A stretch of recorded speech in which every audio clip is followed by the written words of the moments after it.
propaganda and elections. There are very high chances that even if you are not a cinema lover, you have heard about Bollywood political propaganda during this election season, accused of peddling a political party's soft power. And no, it's not restricted to Bollywood alone. And usually the impact of the politics of it beyond the proponents is hard to assess. But there's an exception playing out, and this one is in Kerala. These are the two posters that you can see. Why are we talking about this? In Kerala, the factions of the church now seem split. What are we really talking about? Idukki's Catholic diocese screened the Kerala story for Sunday school students as part of spreading awareness, ignoring that the Kerala story has censor board certification of A rating.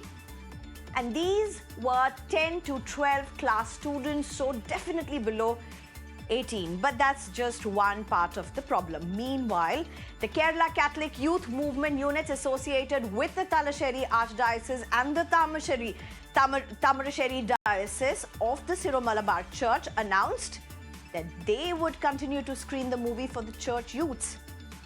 Next, Ernakulam Angamali went ahead and screened, the diocese particularly went ahead and screened a documentary on Manipur violence to counter the screening of the Kerala story. And this Manipur violence documentary was titled as Cry of the Oppressed. BJP was quick to welcome the screening of the Kerala story by the church faction, saying they are working with a sense of reality. Remember, in these areas, the Christian voters are largely Congress vote bank. The Congress and the left, though, condemned the screening. Remember, this furore began as DD decided to air the Kerala story right in the thick of poll campaigning, opposed strongly by Chief Minister Pinarayi Vijayan as well as opposition leader VD Satheeshan. Now, I promise you, what we are going to be discussing today is not about Kerala alone. It's about propaganda and elections, particularly vis-a-vis movies. But why did I have to say all of this? Because one question that is often asked: who defines propaganda? Where does one draw the line between freedom of speech, creativity, and propaganda? We'll try and explore these questions, but Kerala was an apt setting to bring these out. Remember, from the Kerala story to Bastar, the Naxal story to Kashmir files, Article 370, JNU, Jahangir National University, the Sabarmati report, Main Atal Hu, Emergency starring Kangana Ranaut, now a BJP candidate, Swatantra Veer Savarkar, are just some of the movies ahead of the 2024 elections, some that were released, some that are going to be released at a very crucial time, like the Sabarmati report releasing just 4 days before Gujarat goes to polls, Swatantra Veer Senani to be released in the thick of elections again. All of these based on the figments of facts. There are parts of facts, there's parts of inspiration from a reality closely overlaid with fiction. But how much of it is factual and how much fictional, often left to the discernment of viewers, and during elections, viewers who double down as voters. But as I have said, political propaganda is not restricted to Bollywood. In fact, has been mainstreamed in Hollywood as well. And has political propaganda been redefined in India, irrespective of which political spectrum you are? Against Prime Minister Modi, or a big supporter of the right, or silent in between? Silent in between the two, if I may. And yes, there are a lot of voters who are just about that. But are these movies driven by ideology alone, or opportunism, and even cinematic releases? Creative releases, for that matter. I'm being joined at this point by Dr. Anusha Srinivasan Iyer, who's a writer as well as filmmaker. Thank you very much for joining us for such an interesting and yet such a crucial issue at this point.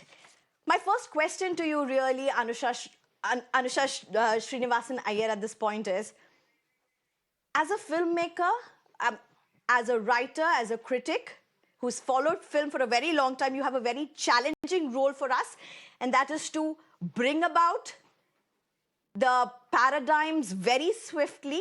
But first question, who defines propaganda? How do you differentiate propaganda from creative cinema?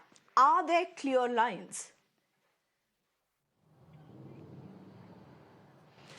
See, if you look at a film and you say 3 points you put for defining this is a film which has got a propaganda, you will have 3 more points. Are you able to hear me? Yes, yes, I am. Please go ahead. Very much. For every 3 points that you probably will say defines propaganda, you will find other 3 points which say it's not propaganda. It's a matter of perspective. And I think the audiences are very evolved, you know. How many people go to vote? 45%? And how many people watch films? 5%. So that makes a very big difference when it comes to deciding, you know, who is affected by propaganda.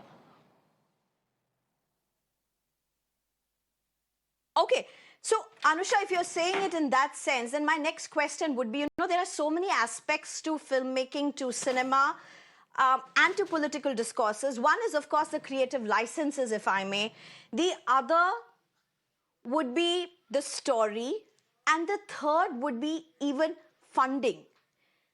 So is that critical? Do you see in these movies that are being released, that many are calling it as propaganda, do you see a greater sense of these, particularly with respect to ideology and funding getting prominence? See, the first point is the films that work are the films that people watch. So that's very important, that you are watching a movie that you're making stories that people want to watch.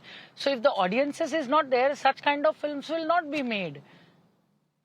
So, and when it comes to funding, it is very important that when a film comes in, the ones who fund it are essentially people who believe in the film. Whether you're making a Salman Khan movie or you're making a Kerala story, you have to have faith in the project that you're making. Only then does a person put money in the project.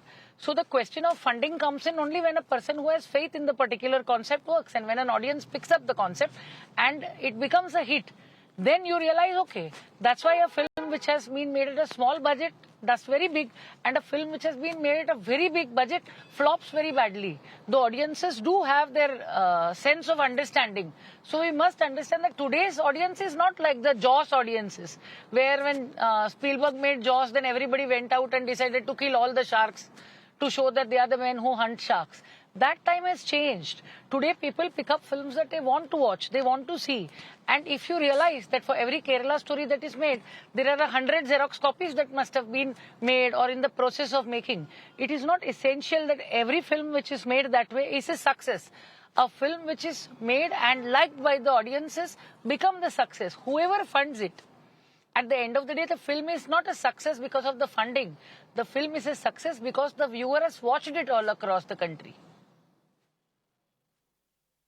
Right. So here again, you know, as a layperson, as a person who consumes movies, one then asks, what you see as a movie being consumed, as a movie being watched more and more, as a movie being spoken of more and more, being discussed more and more, is it just the viewer that is enjoying the movie, or is it then also being pushed ideologically and then followed by those who are following those ideologies?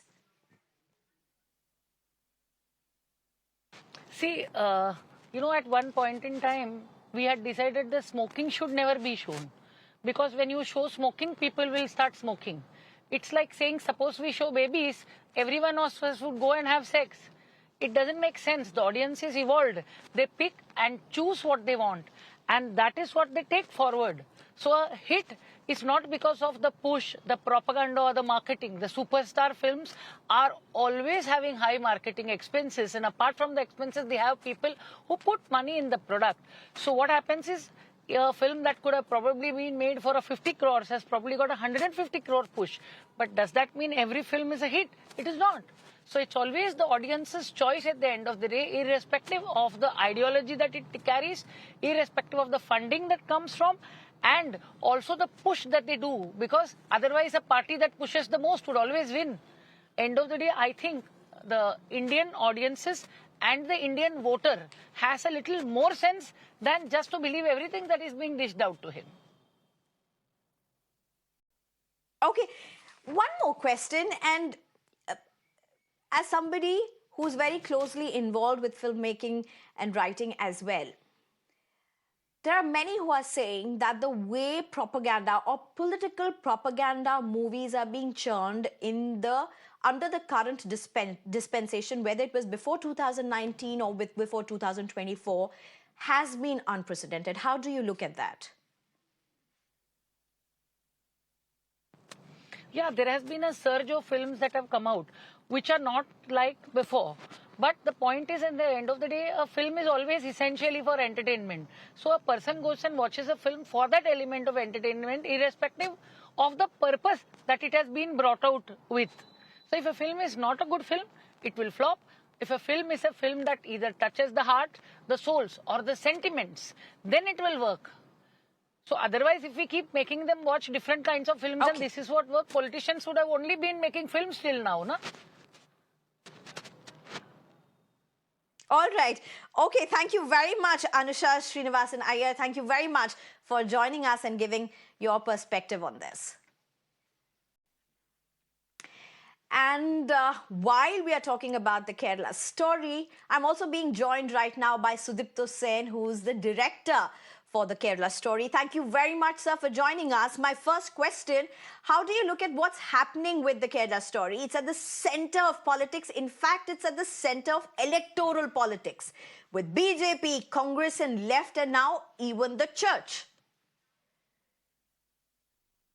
See, the thing is, primarily, it is very unfortunate that if my film is a subject of any debate, because I did not make the film for any debate. I just intended to tell the story of three girls. If my research goes right, then the number could be more than 50,000. Who are being manipulatively converted or was about to be converted. I could not, there is no provision in cinema to cast 50,000 girls in one film. So I picked up three girls out of them and made a story. And three real girls. One girl right now is in Afghanistan jail, and where she is right now after the takeover of the Taliban, nobody knows. And her mother is knocking every door in Kerala. I took her to Sushma Swaraj when she was the foreign minister. So that mother is still waiting her daughter to come. One girl, Gitanjali, which is her film name, I am not going to reveal her real name. Her parents are still waiting for justice. Nobody, after the demise of the suicide of their daughter, nobody has reached out to her to their house, and nobody has come to no political party has come to console that grieving parents. Nobody has tried to give them any kind of compensation. Nobody has come to tell them that yes, we will book the perpetrator. That the poor parents are still waiting in Kozhikode district in a small village. There they stay. I went from Bombay to meet their parents. No. And the third girl, Nima Matthew, in my film, she has been repeatedly raped, and she is alive, but she cannot come in public because it took 4 years for her to take to register her FIR when she reported the rape. Now just tell me, I made films for these three girls, tell the story of these three girls, to tell that it is not the three girls, it is thousands and thousands similar girls are there. At the end of the film, these three girls, the real girls' parents, or they in person come in front of my camera to say that yes, this is our story, this is my daughter's story, this is my experience, and the reality is much more worse than what I've seen. So it's a particular humanitarian film, which even if I today I think about those film, I get tears in my eyes. If that film is subject to any political debate, then nothing sad more than that. I wanted every political party to support this film.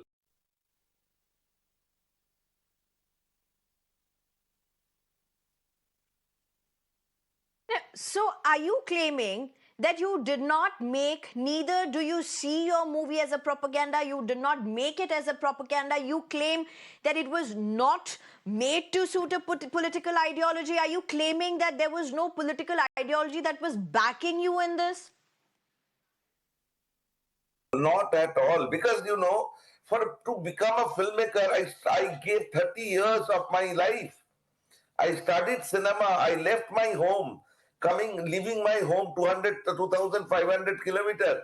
Do you think I will be influenced by any political leader? When I was struggling, you, if you see, my family has a communist background. My sister was a communist.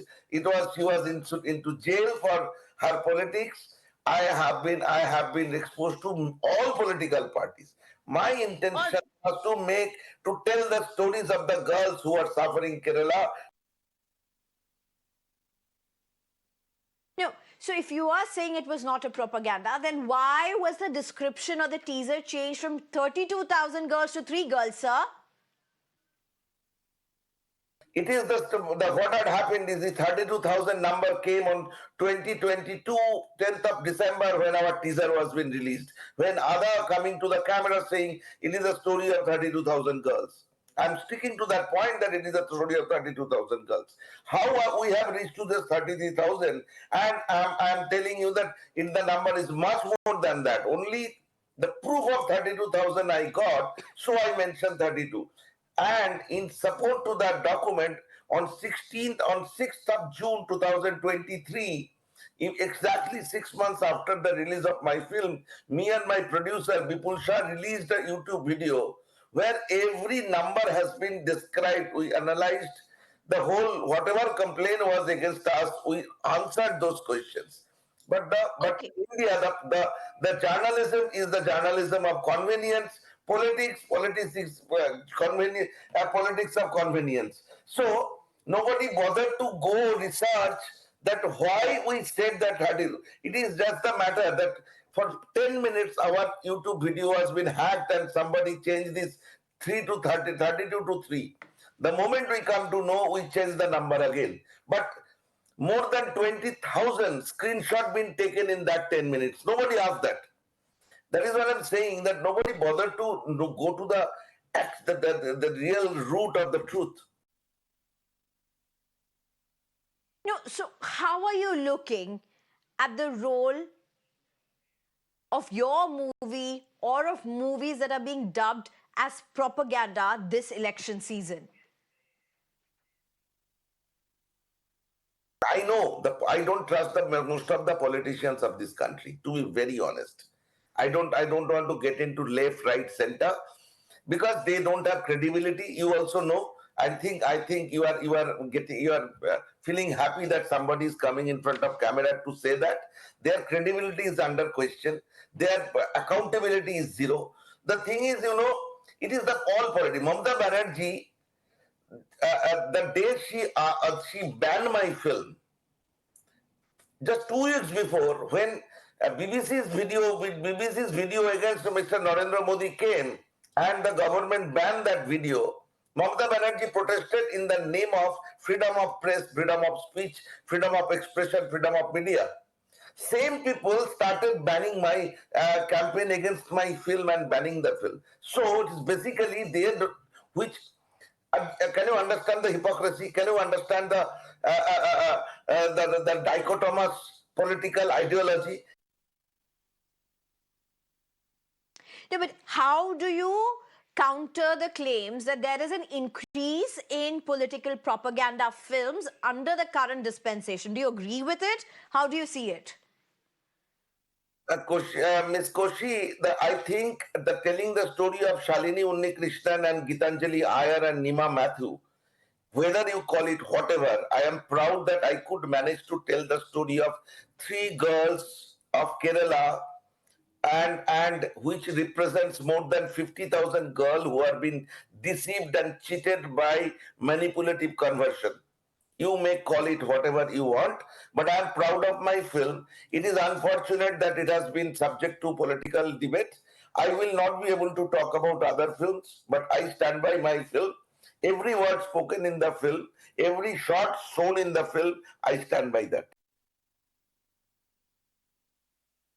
Right, Sudipto Sen, thank you very much for joining us, for giving us your perspective. Kerala Story, just one of the movies really that have been at the thick of a huge controversy, being called as propaganda and a huge part of the election and the political rhetoric going on right now. Thank you very much, Sudipto Sen, for joining us.